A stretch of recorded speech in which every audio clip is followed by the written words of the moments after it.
Hello, Wildcats. This is Miss Ivy here for Monday's Marvelous Book Talk.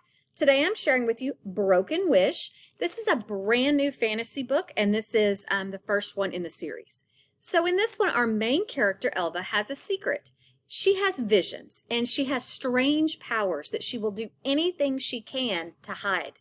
She knows the warnings about what happens to witches in their small village, and she's heard the mean things that people say about the Witch of the North Woods. She's also witnessed the malicious hunts that follow. So one day, Elva accidentally sees a devastating vision of the future, and she's determined that she will do anything she possibly can to prevent that from happening. So for the first time ever, she's using her magic, and she discovers a magical mirror and its owner, who happens to be the Witch of the North Woods.